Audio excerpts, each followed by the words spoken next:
Hey, welcome back. Good morning. Here we are. We all made it back. Well, I think we all survived last night. We did. We were here late last night again. Right. Yes. We did some How to Buy Association in Nebraska, and Yes, we did. And a little quick dinner and early to bed for me last night. Me too. That was nice. So cool. Hey, we are back today. We're going to talk about using the vehicle owner's manual.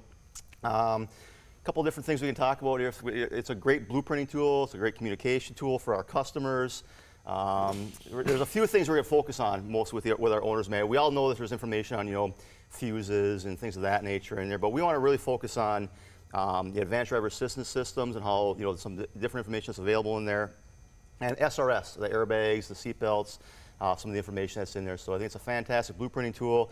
And Mark and I are having a conversation this morning. We're going to go, most of what we're going to be looking at today is going to be from a Subaru vehicle. So we've got a nice Subaru back here. And Mark, you do a little bit of work with Subaru, is that correct? I do. Just a tiny bit. Just a tiny bit? A little bit, yeah. And maybe you said you even learned a couple things this morning. I said before we do this, Jason put this whole thing together, so we'll give you the kudo for that. But he's like, okay, let me just kind of walk through what we're going to talk about. And so, wow, I didn't know that. Yeah. I didn't know that. So excited about the show, but it's like, wow, everybody that works on a Subaru should be watching this, but then you should be reading every owner's manual on every car that you blueprint the rest of your life. Yep, no, that's a great point. And before we get in, I kind of want to give a little background on we did a steering and suspension show a couple of years ago, and over the course of that little series of repair universities, we brought Danny from the DEG came in. And we were talking about tires and a lot of different things, and the owner's manual came up back then as it answered our tire question, right? Because OEMs don't put a lot in the repair procedures about tires, but if you have a tire question, usually either have a tire book that comes with your car or your owner's manual, and it got a lot of attention. Let's just say that. I mean, not like from shops at large, but there was a lot of other people in the industry. Are we pissed off? Jurors. That episode really was like, wait, what? And so since then, there's been a lot of talk in the industry about using the owner's manual as a negotiation tool. Danny, the DEG, and Mike Anderson did a great segment on this from SEMA last year. I think that's up on YouTube right now, and you can watch it, right? Yep. And it's very in-depth and goes through how to use it as a negotiation tool. So we just thought this was a great topic. To visit and kind of spread some more light on, because every time we read one we learn something. Yeah, well, I didn't have to read it. He just told me, and I went, wow. And the one thing about it is that if we see online all the time people going, okay, tell me about this, tell me about that. A lot of times these questions can be answered by the owner's manual, free of charge. Just open the glove box and read it. Yeah. But that's the problem. You got to read. That's the problem. Fortunately, and we're going to talk about this in a little bit, there's some videos available too, Larry. So yay! We don't have to always read on everything. So yeah, but you'd have to watch this free program to find out that you can find out another free program. Well, we'll charge people for it next time. Okay, yeah. Then it becomes worth something. Okay, yeah. So the first one isn't anything too significant, I should say, but I mean, there's an abbreviation list, right? So, what are some things that we might want to use this abbreviation list for, Larry, when we're going through our owner's manual here? Well, some of these abbreviations will actually show up in the owner's manual in other spots, so you know what it means. It'll also show up as sometimes an indicator light if a system's on or off, so you know what that means. And also, it might be abbreviated in the estimating system or even the repair manual, and you may not be able to find the abbreviation. And these are pretty standard across multiple manufacturers. All seem to follow this, even though I don't think there's an SAE standard on this verbiage. For example, here CVT stands out. You know how many people tell me it's constant velocity transmission? And it's like, no, that's a constant velocity joint, not a continuously variable transmission. They get it the wrong way. But this comes in. This can help you out when you're looking through stuff. TPMS, that's going to show up a lot of times. I can't remember the last time I read a procedure that said tire pressure monitoring system. Hey, Larry, what's MMT stand for? MMT. Yeah, okay. Wow, methyl. If he was gonna read some of them, I completely skipped over that one. I have no clue. We're gonna use MMT because I cannot pronounce that 85-syllable word Okay, but now after You probably shouldn't drink it. I'm going to bet on that. I'm going to bet you shouldn't drink it. You shouldn't put fire near it or get sparks near it. You're welcome. well, and more importantly, Manganese. This is coming from her. This is coming from her, who probably can't say it either. Hey, look, I take ownership of my Arkansas education. who cares I what just the wanna- words are? What does it actually do, Larry? I have no idea. Obviously, it's some sort of chemical. We're gonna have to take the owner's manual out. and Okay, maybe in we'll addition to find the out what owner's that is. manual, You know what? I'm gonna need If to it's Google not it. in this, I want to look up later what the hell MMT is used for. You know, the other thing with the abbreviation list is if you don't drive one of these cars, it's got a button that says, LCA on it. Yeah. How do you know what that means? Yep. What do you do? What's going to happen if you push that button? Right. Right. Well, that's a great way to kind of get us into some of the other things we want to talk about. So we've got the next couple slides here kind of just about vehicle schematics. We talk about wiring schematics all the time when we're doing the actual repairs, but we're going to talk about the vehicle schematics just from a standpoint of the owner's manual for a vehicle that maybe we're not as familiar with. It'll tell us where all the different switches are, what they are, how to, whether they're on-off switches, whatever. Restraint system. Now airbags, we kind of know where most of the airbags are, right? We know where the driver airbag is, we know where the passenger airbag is. When we start getting into, thank you, Larry. When we start getting into some of the other restraint system parts, this will help us really when it comes to like the sensor locations and wiring locations. So again, if for example we talked about yesterday with inspections required following a collision, if it's sensors in the area of damage, well, how do I know where those sensors are? Schematics such as this will kind of help potentially give us an indication of where I need to be looking if the vehicle's hit in that right front area, left front area, if it's hitting the side, where wiring is. So if I'm going to be doing welding procedures, it gives us some good indications of things that we need to be aware of as we're going through the repair process. And I'll tell you how I use this diagram. So Mark, number 13, this isn't a trick question, I'm sorry. I was going to say, Jesus. Number 13 is love what? that. He gets the softball. Number 13 is what?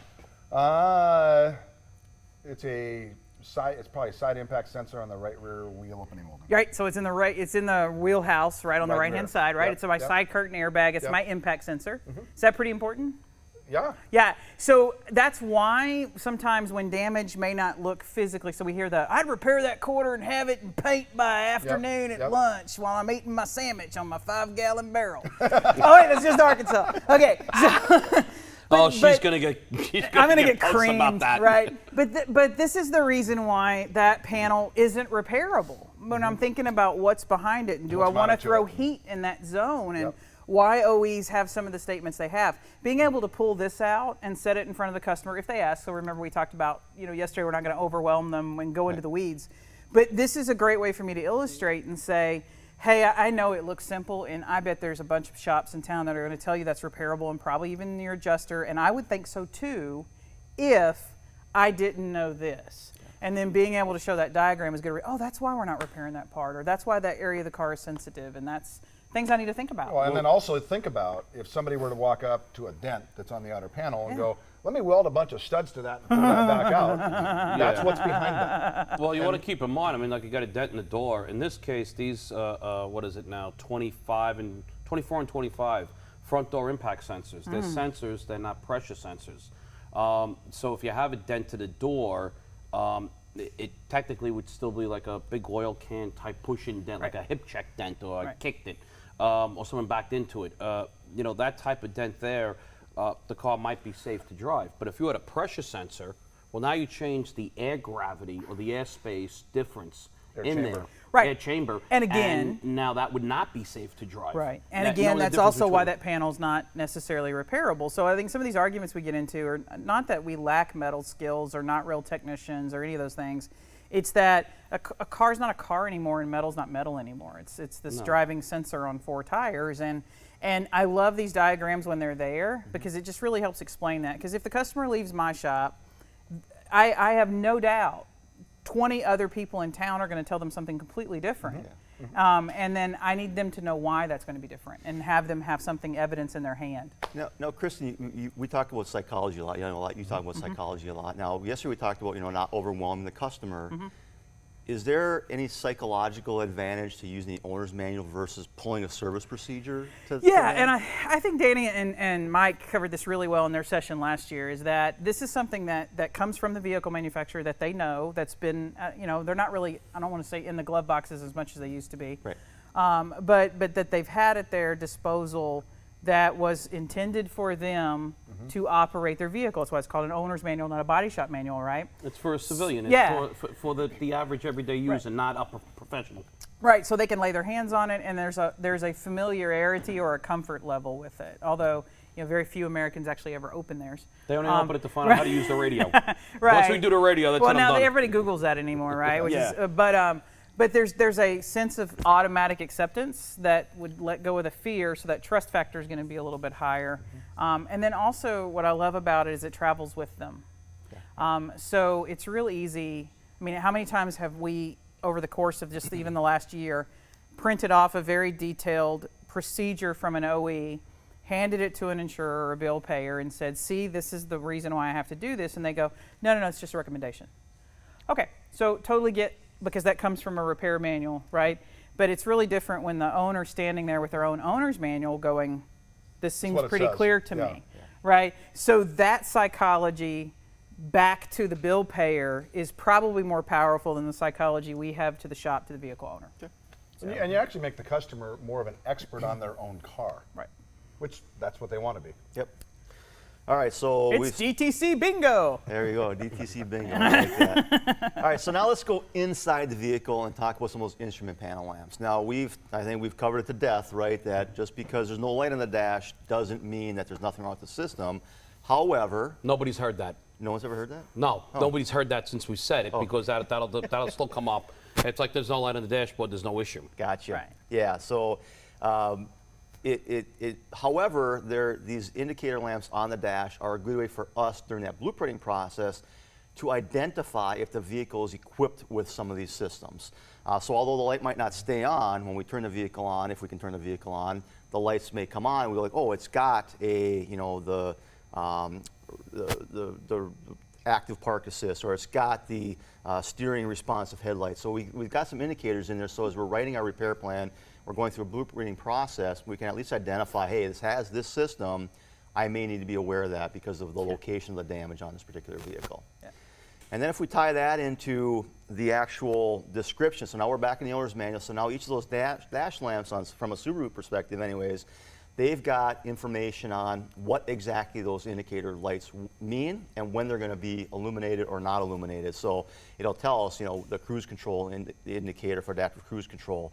If it's got steering responsive headlights, if it's got blind spot detection or the rear cross traffic alert, it will let us know what that looks like. What it looks like is an on. So if we look at the rear cross traffic alert, if it's off, there would be an off next to it. If it's on, there's an on next to it. So it gives us some good indications of, again, when those systems, and again, it's a communication standpoint with our customers as well.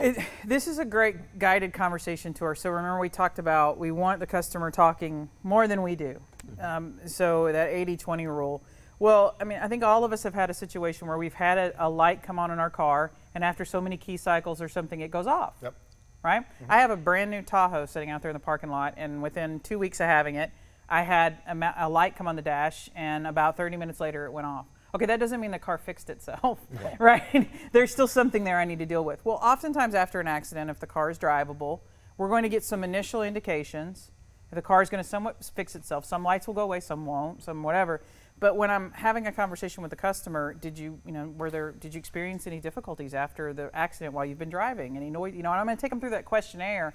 But this is one of the things that if they go, well, I had a snowflake come up on my, oh, well, let's look at that. Or, For air Or a teacup. yeah, a teacup came up, or So I this, stopped for coffee. it didn't go off. flashed, it flashed RAB for a day, but then that went off, but it only happened every time I was going out of the driveway. Well, here's why. And being able to explain to them as they tell you what they experienced, oh, okay, well, here's what that meant. That's that two-way conversation, and we're breaking down the vulnerability, and we're getting past the trust, and we're going to win the customer. I had a bill payer say one time that, well, the light's on, but it's yellow. So it's not red, so it's okay. Yeah, so you only approach them with caution. Did It's you punch him not in a the mouth? stoplight. I know. Did you punch him in the mouth for that one? No, I was on the phone. Oh. Those are those negotiation moments where you have to go, It's been a long time since I punched somebody in the mouth. It's been like elementary school. Now, for you, it might have been recent. I don't recall. All right, carrying on. Moving forward. I don't recall. All right, so now we've got our dash lamps. We've got a description of what those dash lamps are and when they mean. So the next thing that we need to do again in our blueprinting process and certainly in our post-repair process, our post-inspection test driving, is understanding how those systems function. So whether it's rear cross traffic alert, whether it's rear brake assist if I'm backing out. So if I'm expecting the vehicle to automatically stop when I'm backing out if there's a vehicle coming and it doesn't, if I don't know how the system's designed to operate, I may think something's wrong with the system when in fact it's designed to operate. If I'm waiting to hear an audible tone, if I'm waiting for a haptic feel, if I'm waiting for something on the dash to come on to indicate that there's a vehicle coming from the cross, if I don't understand how the system works, I can't effectively test that, especially in a post-collision Wait, how do you scenario. test that? How do you test that? How do we test it? Well, first thing we need to do is we need to look at to understand how the system works, and then there's a couple different options. You were talking about what's one thing that you use for the rear park assist or for Oh, the rear well, back I mean, you'd have to cross traffic? test drive it, which, is not necessary, according to some people, But you'd have to test drive it, and you'd probably want to do it in some sort of parking lot. Yep. Maybe with a couple of extra cars that you have on the lot and stuff, just sitting still, not moving around. We've also utilized old bumper boxes to facilitate being a parked car, being a pedestrian. I can push it, coming Please close. tell me you have like a bumper box that one of you kind of gets in No. and walks down the aisles. No, we're not doing the Fred Flintstone thing. I mean, 'cause that would be, whose turn is it to play the car today? That would be- No, you stand behind it and push it. The box is empty. It's pretty light. It's much more fun if you were in the box. If I was in the box, then you couldn't push it. Because I'm still doing my exercises to get down to 150, so we can do the headlights on the other car. So the customer can pick it up. Yeah. So the customer Yeah. can pick it up in Please make a 2026. video where one of us is So the Larry's car. Larry makes a great point here too. I think it's important that that other vehicle that's coming See, from I'm the rear right. cross traffic, for example, Yeah. it's somebody that knows that you're Yeah. testing Yeah. that. You don't Yeah. you don't Just want to go to use the local hardware you don't want to store go to the and back hardware out. store or the Yeah. grocery store. Let's do it in the shop parking Yes. lot with people that know you're doing But that. again, because there's the technical side, there's what the technician needs to know, and that's, Jason's, that's all three of you, that's your strength.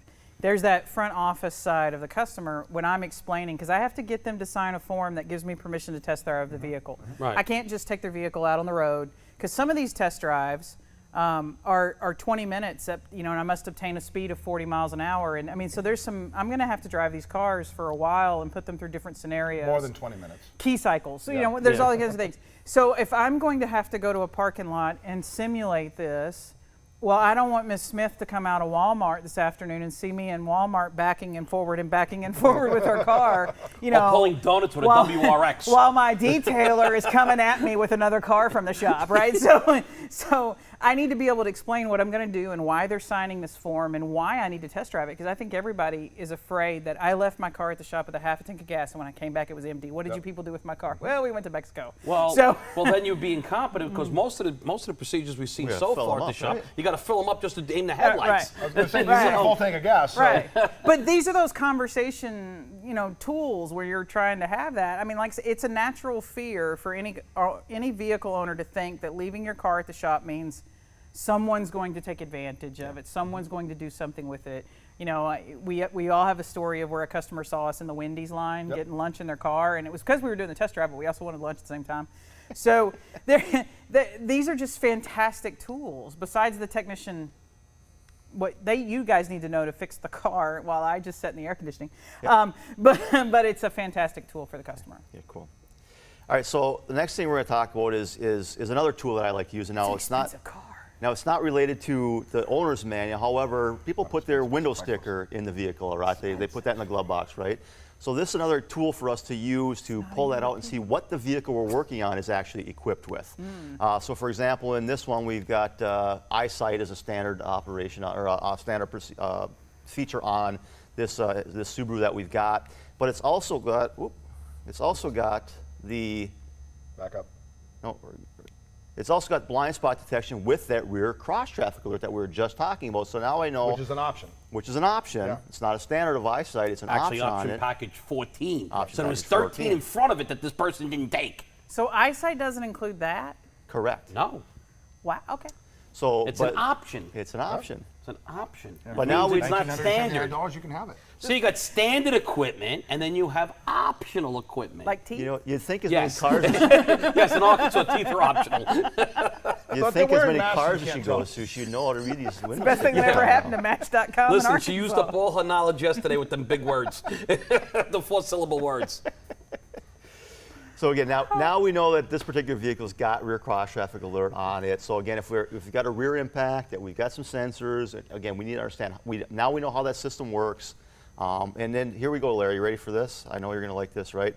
Video. So now you don't have to read. Oh, we don't have to read. So another great resource that I really like to use is just going right to the OEM vehicle maker website and finding out about how these different systems work, because there's a lot of great marketing materials to talk about how safe the vehicle is, how we're going to protect you and your family on these vehicles. And Subaru's got great short little videos on just how each one of these systems work. So again, how does the adaptive cruise control system work? How does the lane keep assist with sway warning? How does the pre-collision braking? How does so these are great tools for us to, again, understand how these systems work once identify that might take a particular Now, I can vehicle's tell you, got it. Subaru owners, and there's many others, but Subaru owners in particular, if you showed them that this resource existed, they would watch every video. Yeah. They love their cars and they will watch every video. You So would you know have that, to right? make You sure gotta- that you know what you're doing, because if you don't, they're going to probably know more than you. I think that's very, especially in Oregon, right? Oh yeah, Right. oh yeah. In Up there they Washington. own 'em. Anything north of the Mason-Dixon line, Yeah. it's a Subaru world. Yep. They do love them. But we talk about, when we're talking about the documentation classes and things, we often discuss that we're not going to write you some sort of estimate that you're going to walk out of the shop door with, right? We're going to get the keys, we're going to build a repair plan. So having that Google Drive or a OneDrive or that transparency where you share your OE repair information and stuff with the customer and let them peruse it at will, right? You need to have a pre-form package for every brand of vehicle that when the customer leaves, you can text them a link that takes them to this type of content where they can, thank you for coming by and visiting with our repair facility today. We think these are some helpful resources regarding your manufacturer that you may want to review regardless of who repairs your vehicle, right? So you're giving them some sort of takeaway that's reminding them that you're different, but you're not in the weeds, you didn't overwhelm the conversation, and you're allowing them to choose this. But a lot of the OEs have put together fantastic marketing resources. And we're not using them. We're trying to just explain with our own language to the customers. Did you just really quote Ricky Explain. Ricardo? Explain. Explain. Yeah, Okay, Lucy. that was for you. So, No, he was Cuban. I'm Puerto Rican. That's not for me. You can use the owner's manual and these resources to actually sometimes educate the Yeah. dealer on what it needs to be done too. 'Cause sometimes dealer like, what are you talking Yeah, about? I have a Here, clue. let me show you your own website and how to do this. I love when I go and buy a car and the salesman tries to tell me about the features of the car, and I let him go through his 5-minute speech, and I tell him, let me tell you what else the car has that you didn't mention. All right, so let's get back into the glove box now. So Subaru is one vehicle manufacturer that, in addition to the owner's manual, they've got a supplement that's got a wealth of information available on how the eyesight system. They've got an entire eyesight supplement, essentially, that covers a ton of stuff, everything from an overview of it, the operation, some different light indicators. They've got some adjustments that a customer can make, where the steering wheel controls are.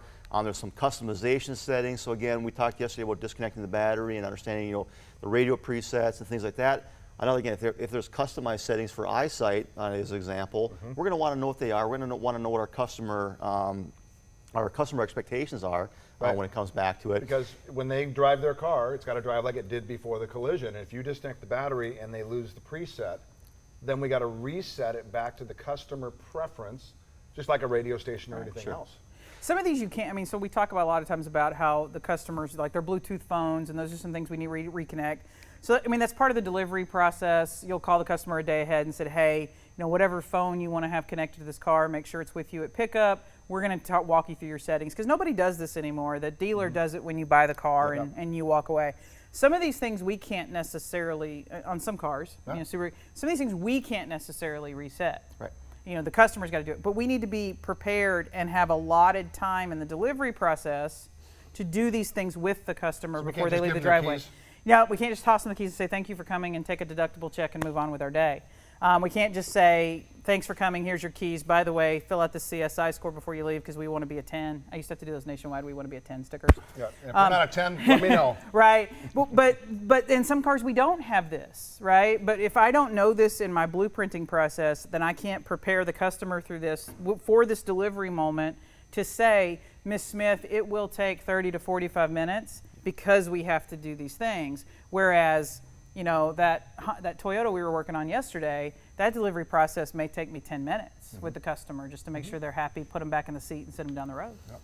Wouldn't you think, though, that as a repair professional, shop owner, shop manager, shop estimator, damage assessor, whatever the case is, you're looked upon as a professional in some cases, especially if you got that certified sign out in front of your shop that everyone seems to wants to certify everything nowadays.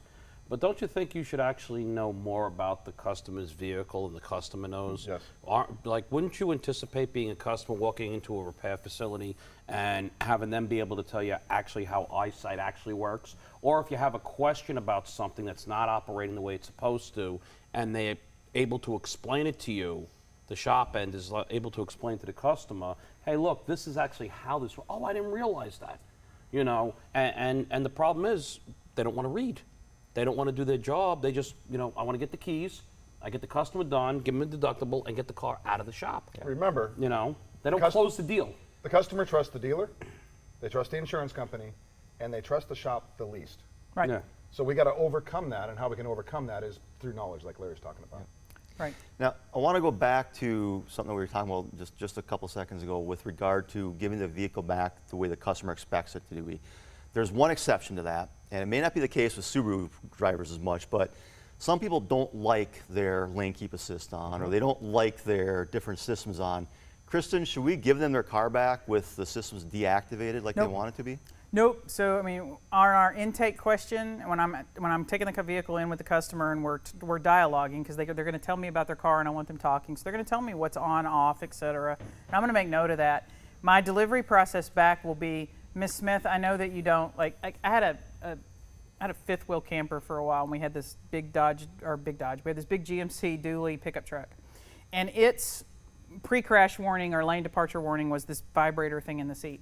I hated it. I had to turn it off. It was just because I swerve all the time when I drive, so it was, you know, I wasn't allowed to go to sleep, and so I had to get the thing turned off. But that was one of the things I turned off on my car. Right? Or drinking, yeah. That's why she's in meetings. When I deliver this car back, I want to be able to say, Ms. Smith, I know that these were two features in which you told me that you turn off, they annoy you. I'm going to deliver the car back with these on. I want you to know that we do understand that and that we acknowledge that, but it's your, I don't want to say job, but it's your duty and your risk to turn those off. And so I want you to know they're on. So that you don't get down, 3 blocks from my shop and it goes off and you go, I told those people I hate this, right? And then you don't have that moment, but then it's something I have to acknowledge. But no, I'm not delivering the car back with the things turned off. And then one step further is because potentially, Mr. Smith shows up and goes, I didn't turn that off, my wife did. Right. I don't know how to do it. So if they want something off, you might want to say, and this is how you do it. This is how you would turn it off. We can't do it, but here's how you can do it. Yeah, it's great. It's a great customer conversation again. Yep. Okay, cool. All right, so we've also in this supplement is some precautions, and I think that I found these precautions particularly important from a collision repair standpoint because these are things that we could potentially have an impact on. The first one is the statement that says, your eyesight stereo cameras are precision components that must be kept free of obstruction and contamination, such as fingerprints or cleaning solutions. When the system detects that the stereo camera lenses are impaired, a malfunction indicator lamp will be displayed and eyesight functions will not be available. So a few things going on here. The first thing is, okay, I have a system that if there's a malfunction, there will be a malfunction indicator lamp. So that's great. That helps everybody know if there's an issue with the system. But I have a system that needs to be cleaned that I can't clean. You have a system that needs to be cleaned that can't be cleaned. So we want to make sure that we don't contaminate those lenses. And I didn't put it in here, but there was a service statement that I saw that if you do touch the camera lenses, got to replace them. Yep. So now that's the grease in your hands and stuff. Well, and the one thing I learned that we were going through this, and I was like, oh. So if you are taking window cleaner and spraying it on the window, if it gets onto the lens, just some of the the mist gets onto the lens, that could disable the eyesight system. Yep. So you got to protect the lenses as you're doing it. So think about it. You go to the car wash and they just want to wash the inside of the windows, vacuum and wash the outside and all that. We could have one of those people actually wreck our eyesight system. Right. Yep. What you Well, I should do think is about- probably spray the rag and then wipe the rag. Yeah, with but the I glass. mean, Yeah. besides the car wash, I mean, I think about like the detailed people that I've worked with in the shop, and we have everything's pre-mixed, and we have a sprayer bottle for everything, and the car gets into the detail bay, and all 4 doors go open, and it's like Spray a everything. NASCAR, tire change. Everybody's on that car, and it's spray every piece of glass in the car, and down. somebody else is wiping it down, and so for this car with this equipped, I may have to put a caution or something on the windshield that says, "Hey, this has got to have a different detail Well, process." how about this? You cut the windshield out Yep. to do a repair. Yeah. These aren't attached to the windshield. They're They're not. attached to And there's a gap the there. roof, There's a gap. roof assembly or whatever it is, maybe the mirror assembly. I'm not positive exactly where it fully attaches to, but it's not attached to the glass. So now when you do take it off and you have the glass out, now what do I do? Well, now you're going to have to wrap and protect that, from having any type of overspray, shop spray. You don't want to get any dirt getting on there because you can't clean it. That's a huge, huge issue. And then imagine just putting the glass back in and everything else, and now this eyesight doesn't work. And that's probably fairly expensive to replace Dust in a that shop. stuff. Yep. Yeah. One just thing, doesn't- one thing we were talking about earlier was smoking. Like somebody sitting there smoking away, and all of a sudden, is it going to coat the lens? And I would say, at some point you might, oh, it's kind of dirty. I'll clean the windshield. Well, and I know these- people who and smoke these in their lenses. cars, and, That's and it. the Every car's glass total. is, full of, full of a grime on there from the tar. So it's I foresee Hey. it probably take a year to do it, but it Yeah. probably clog that up too. We've been in and out of shops lately. For us, the best practice on that is if the camera is in the headliner and doesn't go out with a glass, you need to protect it with something. A little piece of crash wrap. Great. Yep.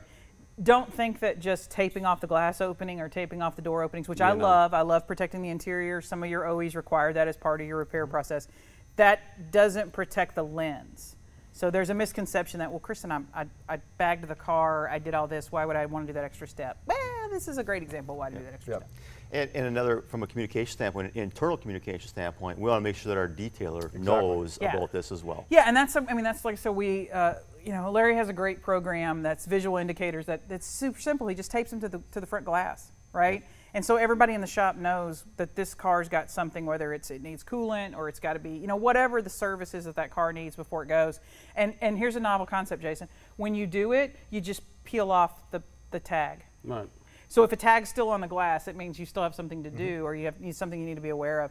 And shops can make those. It isn't something you got to buy. No. It's not something to mark on the windshield. You just buy printer paper at Office Depot. And so when really, you walk through the yard and you have the cars in your different sections, I can walk by and go, dealer service. All right, that car's got to go for dealer service. These 5 cars have to be towed somehow or driven or whatever the case is. Get them over to the dealer, get that taken care of.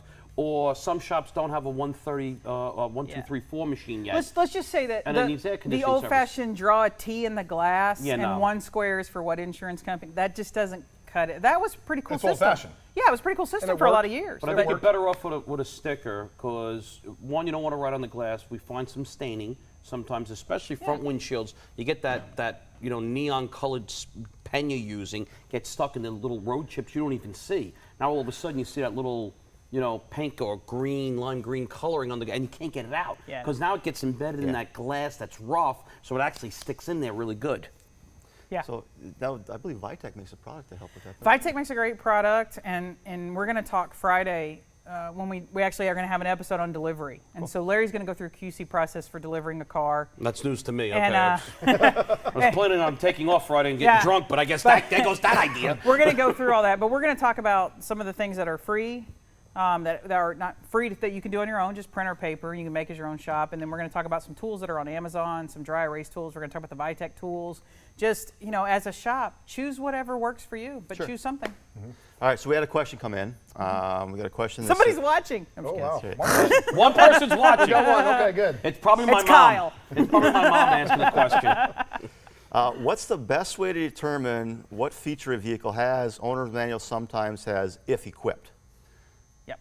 So I think there's a couple different things, which we talked about. We talked a little bit about the window sticker. I think that's one that I like to use because And many again, people it's- put it in their it's glove there. box. Yep, it's exactly. there. Certainly those indicators on the dash, if there's whether there's When lights. you first turn the car on, just the accessory, Yep. they'll usually stay on for a little bit because it's just powering up the system. Yep. Go to You the can catch OEM website. Go to the OEM The You website. OEM can actually website. put the VIN in. Right. It'll pull up all the options. Or you can call the dealer, Yeah, or you your call the parts dealer. guy, and say, hey, can you give me a build sheet? Yep. And he'll send you a build sheet right from the manufacturer that has all the codes, that has all the codes / then the explanation of what it's equipped with. All the build data, that's Yeah. information there. Looking for the on-off switches for different things. Looking for, adaptive cruise control is often going to have, a button that will like tell you different distance settings you can run on there. So you need to understand the differences between vehicle makers. And I guess, now we're talking about kind of vehicle identification and ADAS system, Chris. Now maybe it's a good time of ever to announce that we've got an ADAS course. Got an ADAS course that actually, talks about that. But I wanted to add this very novel concept of ask the customer how their vehicle is equipped.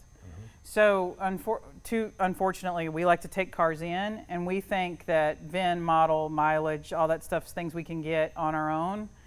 But you're going to have to really rethink the way that you bring a vehicle into the shop, into the front door. And a lot of times, if I know everything a car can have, so this is everything a Subaru can have on it, then that's part of my conversation. Hey, does it, I can see that the vehicle has eyesight. Perhaps, maybe does it have this other set of systems or whatever? That's conversation. Most of these customers, they bought the car. Some don't know. I'm not dumb. I've had people that drive in and go, I don't know. I have no idea.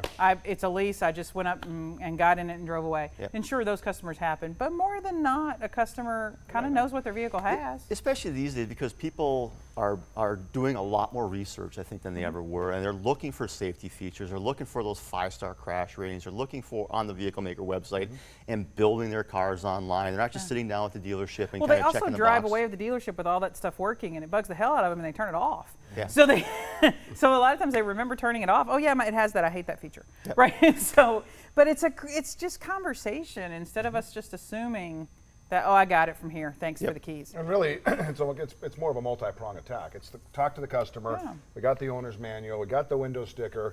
There's lots of resources. And, Wait, and you not want just- human interaction and reading? And reading. Oh, man. What's next? You going to want us to do math, too? Oh, yeah. Well, and the bottom line is that one answer doesn't necessarily complete it all. Exactly. Yep. Yeah. And I Okay. have on many occasions, and mostly this was, I had to learn how to have this conversation because of total losses, right? Or total thefts. The vehicle is stolen, the customer turns in a claim, and I have to try to figure out how the vehicle was equipped from the insurer perspective. And we used build sheets because every time I'd call a customer and a vehicle was stolen, it was loaded, right? it had every Perfect and feature. loaded. Yeah, so we used build sheets in the insurer to do that. That's part of some of our frustration is that the OEs don't have the complete build sheets that we would have liked them to have. Some OEs are great, some OEs are still lacking. Sometimes we had to call the customer and go, okay, there were 2 options for this. You could have had this or this. If it had this option, it would have had, oh yeah, it's got the chrome door handles. Perfect. It means you had this option. So, it was just learning how to have a conversation. And customers loved it. Such humility. All right, so now we're going to go back into our supplement here, and then we're going to go down a little bit of one of those rabbit holes again, like we went down yesterday with the We Toyota. already did. We're going deeper? We're going to go. That's a different one. Okay. That's a Building's different gonna one. fall in with all these back up rabbit and- holes. Now I want to talk about steering responsive headlamps or adaptive lighting, some vehicle manufacturers might call it. So steering responsive headlights is an option on some Subaru vehicles. Oh, this is not, so I thought you were talking Europe. This is a really standard type car, and we got this type of option. Well, hang on a second. You do know an American Yeah. developed this. Yes, This I is got the it. Preston Tucker, I know, but option. then Mercedes started really using it. Yes, And now it's kind and of folded BMW, back yes. over. Okay. They took Preston Tucker's idea from the 40s and the Tucker, that had a string and a bar that worked with the headlight to turn, like a Cyclops. Some people like it, some people don't. So But, turn it in off. all due respect, though, this is not a exotic Highline car. This is a normal car we're going to find on the road, and it has this option. Yep. I think it's If we're required to gonna live R- in Vermont. If we're going to R&I the headlights or do anything, we're going to start playing with this system. Yep.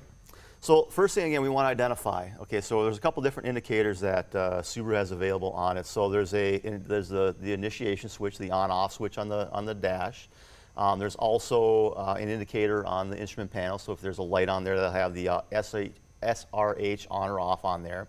So but where I want to go with this is around the SRH. This again, we're back in the owner's manual now. So the SRH is a function that automatically moves the headlight beam to the left or right in accordance with the steering angle and vehicle speed. Okay, so now as a collision repair professional, I'm thinking, okay, steering angle, steering wheel position sensor, I know some vehicle maker require me to zero out that steering wheel position sensor if I disconnect the battery. So now I need to start researching what the battery requirements if I disconnect the battery, which may lead us down a whole other rabbit trail here. Because this is obviously not a mechanical system. Yep. This is electronic, yep. so I might need some sort of factory computer, some sort of reset button, Right. something. I got to do something. It just can't be I can do whatever I want and not have to worry about it. But let's take a look. So now we're going to go into service information. So we've pulled this up in all data on this one. Not in the owner's manual. This is not in the No. owner's manual, so now we've left the Service owner's manual. information. Now we're in the service information, and we're on the battery. So these are actions to take after removing or disconnecting the ground terminal of the battery. So we need to reset the clock. That's pretty standard, right? The MFD, audio, navigation, temperature setting, power window system, steering lock system, eyesight, which is standard on a lot of vehicles, right? Electronic throttle system, engine control system, telematics, past trouble history. So So there's it's not a, point one, So this disconnect is battery? reset electronics. Yeah, it's not just a 0.1, right? Yeah. It's not just the windows and the that's time. at least 0.2. And the maybe a radio little bar. more even. Well, But you know, one of the things Really? that Really? while we have mentioned headlights, and you know, we covered yesterday with the Toyota what it takes to aim headlights, and a lot of people go, well, Kristen, that's just overkill. I remember the old days when I just dropped the door on the shop and I made the headlights level screwdriver. to a bar, right? Well, so let's think about how the car changed. Back then, when I was leveling headlights on that garage door, right, it was so that I, as the driver, could see the road. Well, now the headlights are so that the vehicle can see the road. That's a huge difference. And that's one that we as shops have to go, oh, shit, that makes sense now, right? Because the car's trying to see the road to help you steer, to help you avoid accidents, to help you not hit a deer, to help you not hit a person. The car's trying to make driving decisions, not just you as the driver. So headlight aiming is now as critical of a safety item almost as the airbags are, and so that's why the fuel tank's got to be fueled. That's why we have to worry about, is it moving right? That's why I have to do an alignment, because I have to aim the headlights. Yep. You know, when you look at And 150 pounds in the front seat. and 150 pounds, right? I got one skinny tech and a gallon of milk in the front you know, to make it work. But it's not. I mean, I know I can think. I put my adjuster hat back on, and I would be bumfuzzled to walk in and have somebody tell me that you have to do all of this. That's another Arkansas word we'll talk later. Bumfuzzled? That you have to do all of That this. wasn't to aim abriviated up there. headlights. Was that on the MMT? No. I If you don't page think so. down, Well, so, and if there. and 150 pounds in the seat, if you think about it, it lowers the car down slightly, which means that the left front headlight is going to be raised slightly higher if it was nobody in the car. So if you actually set it without somebody in the seat, now it's a little bit higher. And as Kristen said, now the car can't see the road the way Right. it was designed. right? Right. But that's the thing that I want to drive home is, and the reason this is in the owner's manual and the why it's explained is it's not necessarily, sure, it does help the driver, and that's why we have, you know, lumen requirements. Headlights have to meet certain lumens. That's why we have such concerns with aftermarket headlights. They sometimes don't meet those lumen requirements that the OEs do. But it's because the car's trying to see the road, not you as the driver. And if we remember that as technicians and collision repairers, it's an aha moment, and we go, oh, now I know why this is important. Okay, so for the so if you disconnect the battery, there's no steering wheel position sensor relearn requirement. However, But wait, there's But more. wait, there's more. So I thought, okay, well, let me see what conditions would require me to reset the steering wheel So position one sensor. more search into So the one more technical, search into it. So again, we're back in our all data system here for the VDC control module, and it says after installing, replacing, or adjusting the following parts, perform the VDC sensor midpoint setting mode, steering angle sensor, steering wheel, suspension parts. Wheel alignment, perhaps? Yeah. VC, and there's a couple other different things. So again, now if I've got this, so Subaru requires some steering column inspections, correct? Right, so I got to pull the steering wheel off, pull the steering column out, so that automatically makes the VDC have to be reset if I'm hitting the So front. now I got to reset the steering angle sensor. Right. And potentially re-aim the headlights. And also do a wheel alignment, because basically any structural component that's damaged, you're going to have to do a wheel alignment to the vehicle. Okay?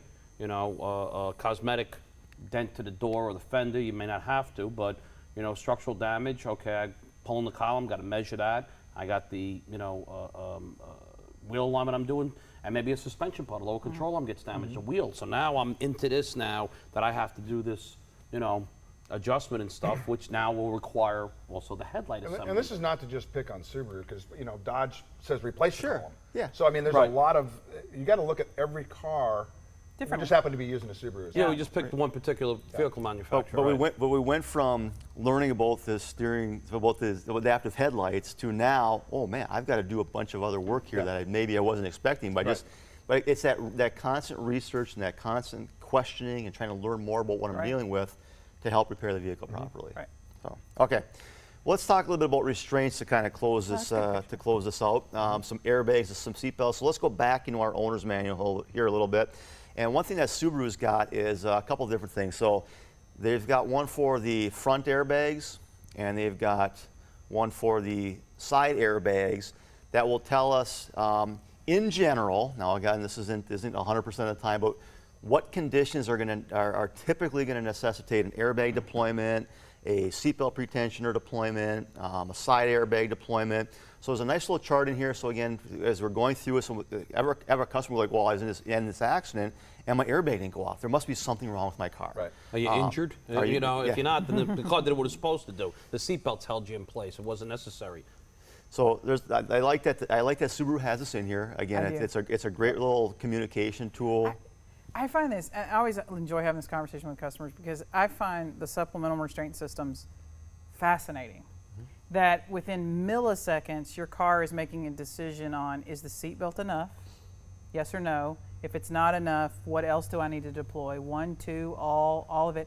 And it's making it like that, right? Which is then what is fascinating to me when a repairer tries to tell me, well, I don't have to, I mean, I've been doing this for 30 years, Chris, and I'm like, I don't want to mess with nanoseconds. That's a lot of zeros and ones that are making live-die decisions. And those pretensioners, the seatbelt is my very first line of defense. That's the first thing the OE is going to think about. And so I want those to work.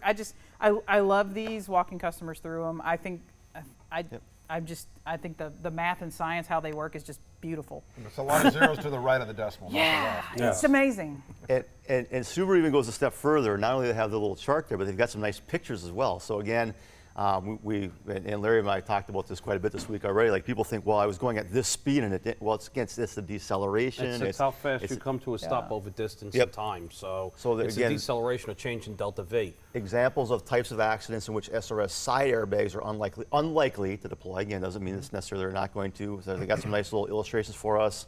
Another one, examples of types of accidents which the SRS side airbag or side curtain are not designed to employ. So I like number three here. If you do an endo in your Subaru, so if you do an Evil Knievel with your car, You flip over, they won't deploy. exactly, you gotta go to the side. but I'm still covered under the warranty for paint scratching. Yeah. I mean, those When are I'm some running King of impressive Hammers, brakes. I think those please are know. impressive brake systems. If we can take that car and do if an you endo can in get going that. fast enough and lock up to the point where it flipped over all by itself without some other Obviously, your outside mechanic, your influence, mechanic crazy. really over-adjusted the front brakes. not likely to happen. All right, so let's look at the seatbelts a little bit here to kind of close this out. So another, again, from a consumer standpoint, having that conversation with the customer and potentially insure if we need to. Right in the owner's manual, it says, replace all seatbelt assemblies, including retractors and attaching hardware, worn by occupants of a vehicle has been involved in a serious accident. The entire assembly should be replaced, even if damage is not obvious. So I think that's another tip for us right in the owner's manual, to have that conversation with them, build that trust factor. And that's not in the repair manual. No. Yeah. So I'm going to bring this now. So Larry runs our estimating 20 group on a monthly basis, and this past month you talked about some Subaru inspections and some other Subaru information. And as we were going through it, we found out that one of the inspection criteria that Subaru requires is that the seatbelt pretensioner on both the left and right side require inspection, but only the lap seatbelt pretensioner on the passenger side requires inspection. So Larry and I started having a conversation. We reached out to Devin at Subaru for some clarification on it, and Larry and I both missed this in the owner's manual as we went guys through miss it. something? We missed something. Well, I missed it in the owner's manual. You know, when I was writing the program, I was trying to find stuff that they wouldn't normally see in the repair manual. And once again, the airbag section alone, I think, is like 40 pages. Yep. And I really perused them quickly to see what would be there quickly and stuff. And it's in there. It's just a matter of, I looked at this and I passed right over the ELR, thinking just the ELR is explaining how the electronic retractor's working for the consumer, not that it was there for us. And I'm trying to look at the darkered out areas were my big highlights, or like the caution in bold. So not the headings, and I kind of skipped over this, and he pointed it out to us, and I was like, oh, okay, so you can read through things quickly and not see it, but here's the explanation. Yep, so if we look in the owner's manual again, we've got both the ELR, which says a driver's seatbelt has an ELR, and each passenger seatbelt has an ALR and an ELR. So if we do a little bit further exploration into the manual, there's actually a nice little illustration here with some arrows on it letting us know that on the driver's seatbelt, the deployment is only in the pre-tensioner, so it's going to pull that belt down over the shoulder and then across the lap, so one direction. Okay. Why does it look like the driver is coming out of a bar drunk and passed out? Well, that's why they're involved like he's in an driving. accident. That's why he was involved in the accident, because he was drinking. Because I mean, look, the guy's like half, or he's dead. I'm not sure which one it is. It's just not a good representation of like he's not alert. Right. Okay.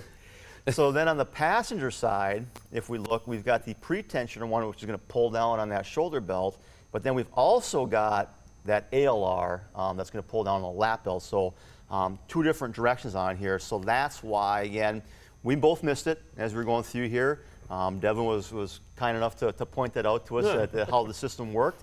And we now know of why we're looking at one pre-tensioner on the driver's side and two on the passenger side. But again, had we not done that research, we may have only inspected that pre-tensioner on the driver's side to identify whether or not it's functioning properly. And this is why we say, even on that Toyota that we did, just the front bumper, the research, how much time do you need for research on a car? As long as it takes. As long as it takes, and it's not 10 minutes. Well, this was a good example when I did the Subaru class last month.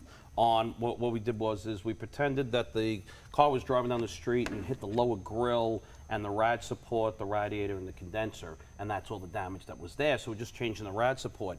And we did a whole estimate on it, but I did the research beforehand. And I really had to do a lot of research because I'm lucky if I worked on 6 of these cars in my entire life.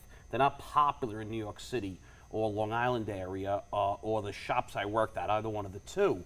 And so it wasn't like me going through a Mercedes-Benz that I know off the top of my head most of the information and I know where to find it real quick. I actually had to read a lot of this stuff. And it came up with about 3 hours worth of information to change this rad support, the radiator, the condenser, disconnect the battery, the headlight aiming, all this stuff that got involved. Yeah.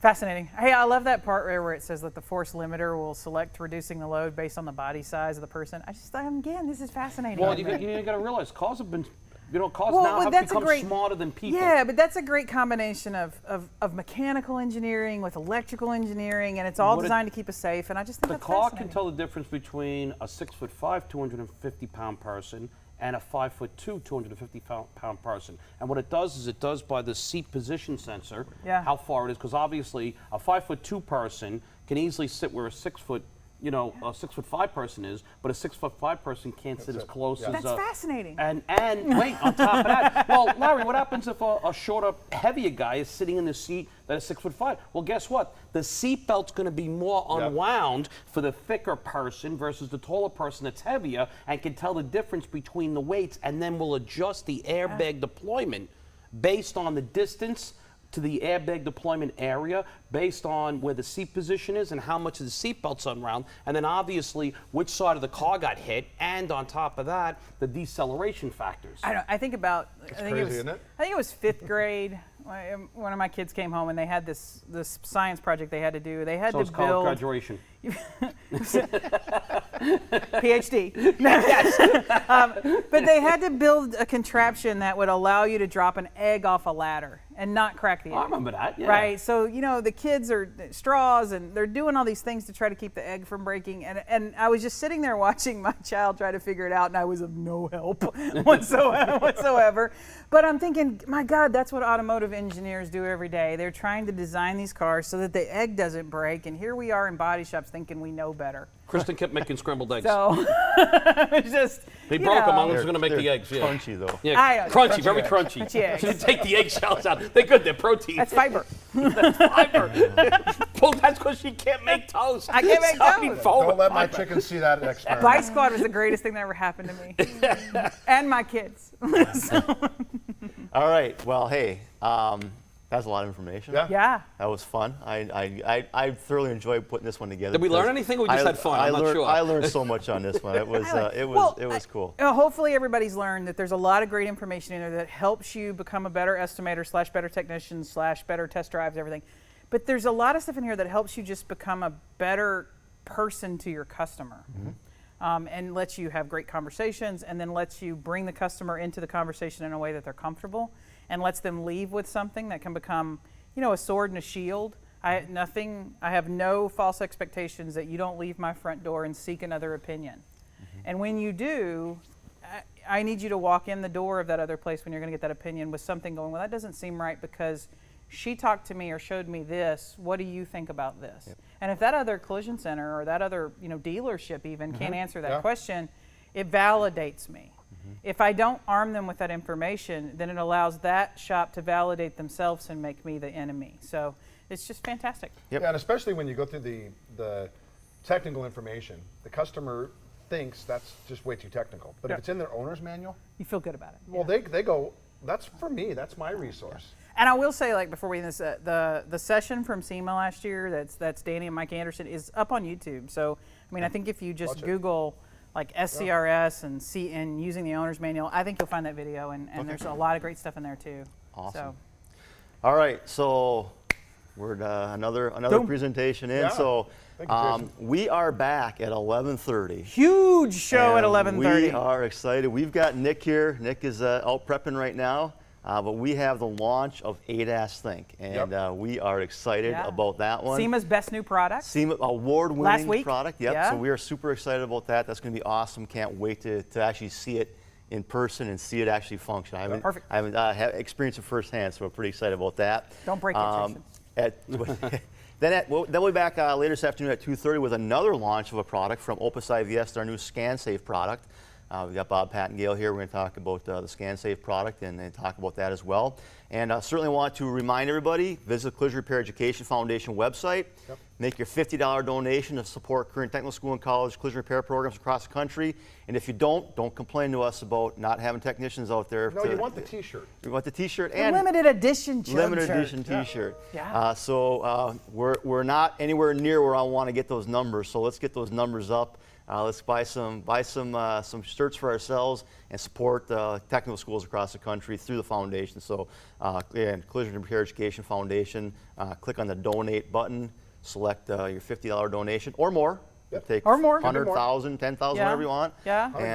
And then make sure you pull down on the menu the Chubb World Fair link on there so you get your T-shirt. And then Brandon and Melissa will coordinate your shirt size with you. So we will be back at 11:30 with ADAS Think.